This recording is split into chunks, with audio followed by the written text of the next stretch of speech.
Hello, BookTube. This is a video about my reading plans for the next 3 weeks.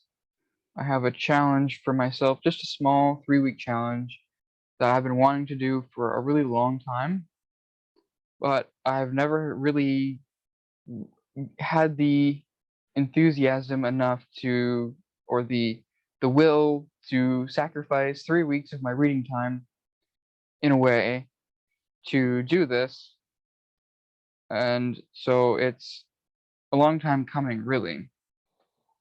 And I'll preface this video by saying, preface this before I introduce it by saying that I read really slow.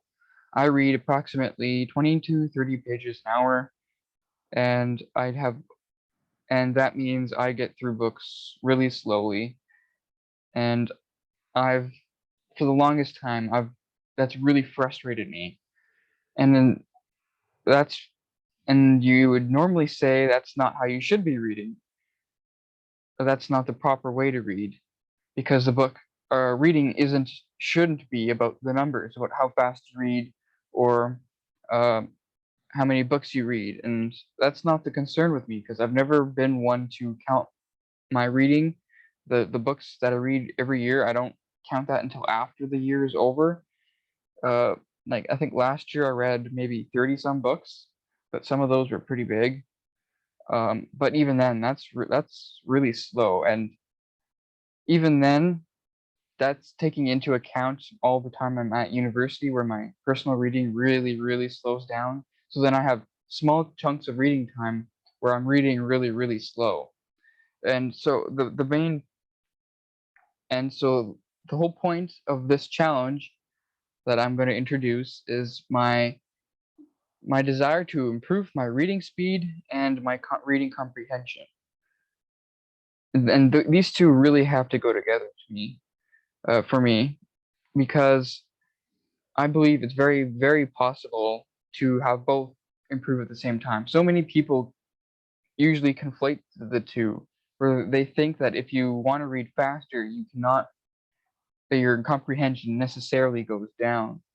And that's obviously not the case, because we have people here on BookTube who are living proof that that it's possible to be a really good, deep reader and still read quite quickly. We have like, what was it? Olive at a Book Olive. She reads at least triple the amount of books per month that I do. And no one's going to argue that she's a shallow reader. And we got Criminale. We have Steve Donahue is an obvious one. He's a superhuman one, but that's besides the point. And then we have even another one that comes to mind is Brandon and Brandon's Bookshelf. All read way faster than, or at least the amount of books that they read in the same amount of time is a lot quicker than mine. And I think that a lot of that has to do with um, my own personal reading habits that have constrained me to reading only 20 to 30 pages an hour, because I have this habit in my mind that when I'm reading, I sometimes habitually just jump back and reread the paragraph, or at least part of the paragraph, because I feel like I'm losing the thread. And even then, I'm a really slow reader, and I really I shouldn't need to feel like I have to go back like that and reread sections. And of course, that really eats into your time when you're trying to read. And during my times when I'm at university, my reading time really shrinks. My personal reading time really shrinks. That it's just it's a death sentence to my reading, because, for example, in October, it took me a month to read this, and it's not because I wasn't enjoying it, and it wasn't because I wasn't engaged. I was very engaged. I have annotations like on almost every page on reading the Odyssey. But this should never take me a month. This should be a week at least. And normally, if I had just a normal week where I didn't have classes and deadlines and stuff, this would take me a week to read. But it took me a lot longer. Like, for example, This took me a week, and I don't have any classes right now. This is the Iliad,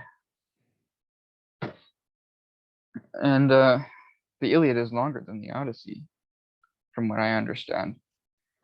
And so my goal for the next 3 weeks is to sacrifice reading time to improve comprehension and reading speed. And I say sacrifice in a way where it means that it's not that I'm going to stop reading, it's that I'm going to be speeding my own reading up to the point of almost absurdity on purpose.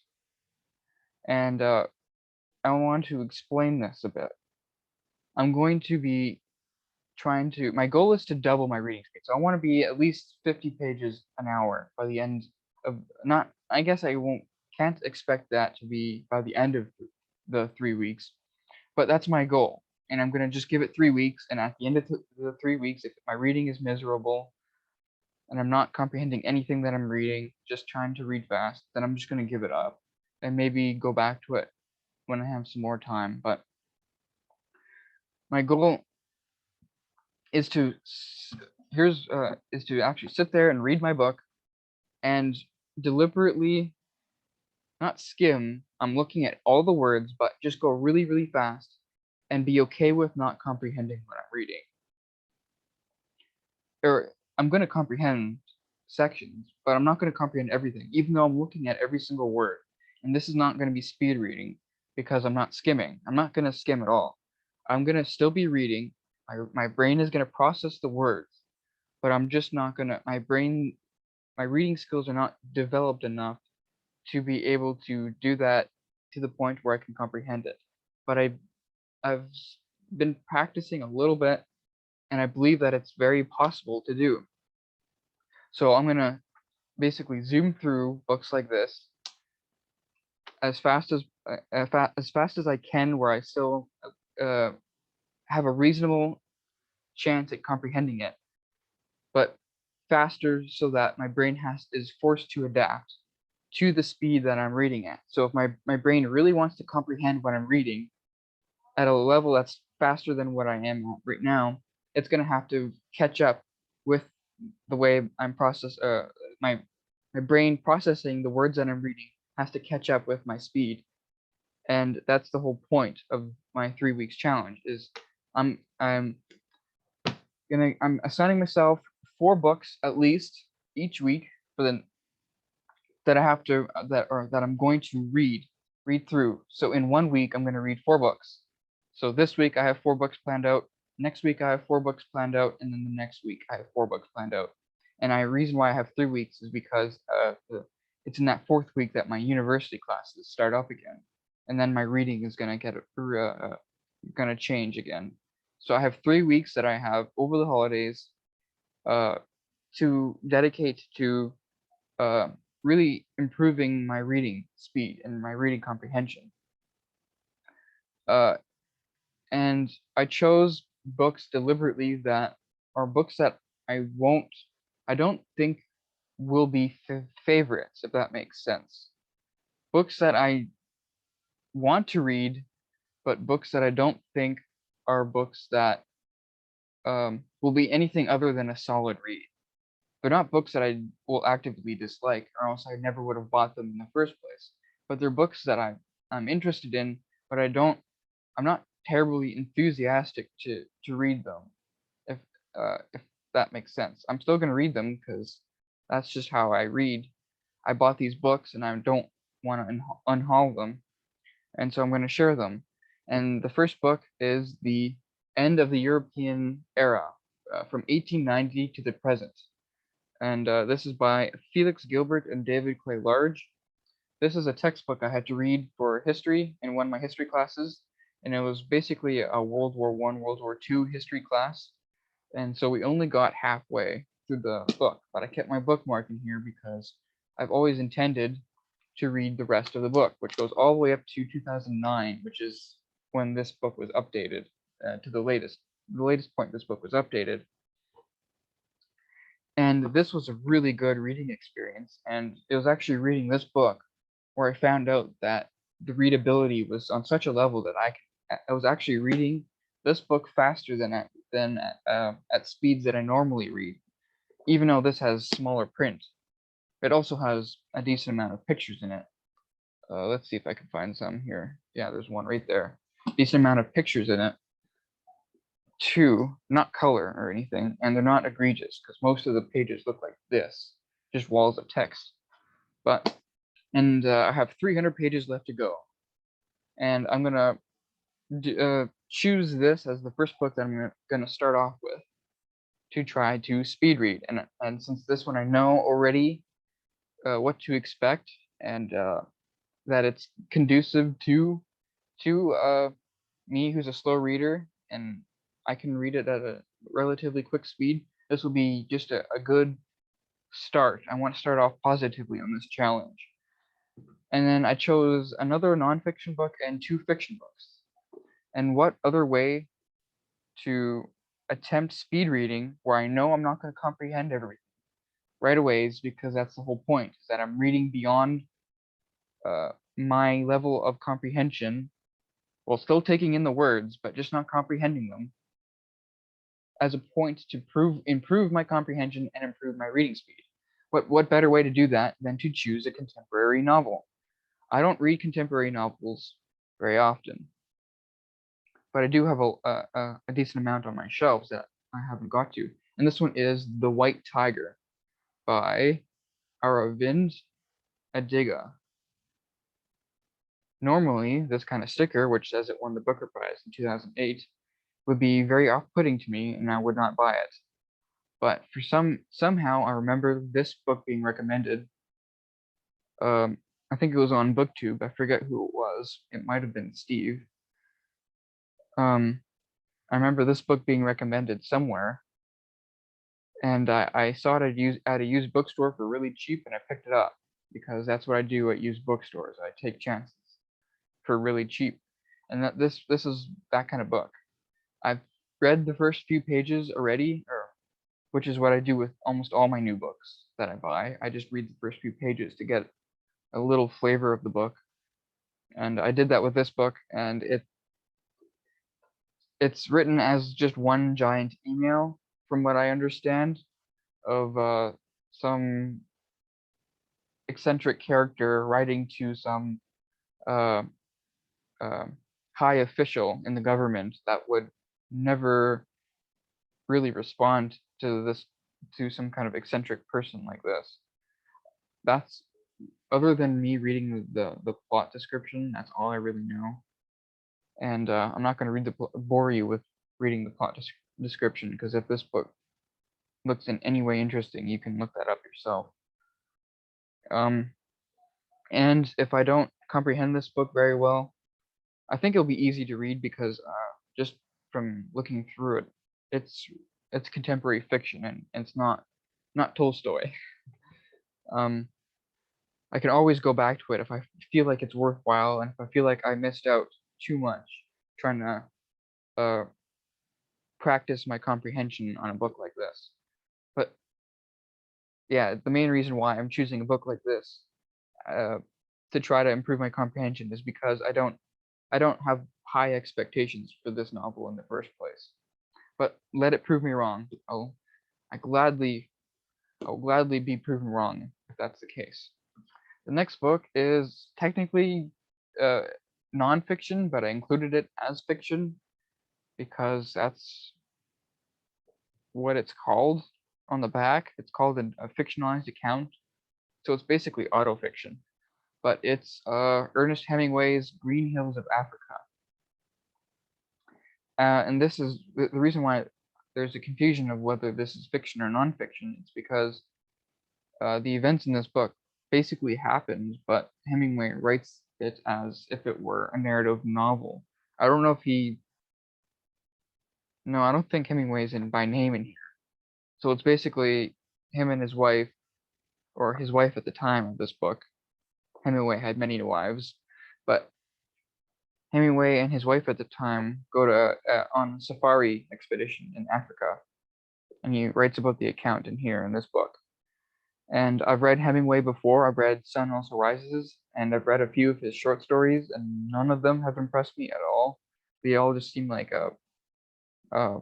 big ball of nothing or clump of, I don't know. They just very meh to me, and yes, that's very descriptive. But this book, I don't expect it to be any better. But I bought this for some reason at a used bookstore for really cheap. And again, if I can buy books for really cheap, I'm willing to take a flyer on a book that I don't think I would normally would enjoy. And I didn't want to choose any of his more famous novels because those are books that I actually put on my Western Canon reading list. And if you don't know what that is, check out my previous video. But my Western Canon reading list, I have his more famous novels, and those I would like to actually uh, take my time to read, which is the whole point of that Western Canon reading list, to actually comprehend everything instead of reading faster just to improve my comprehension. So if I miss chunks of this because I'm just not comprehending it, if I'm reading too fast, that's okay.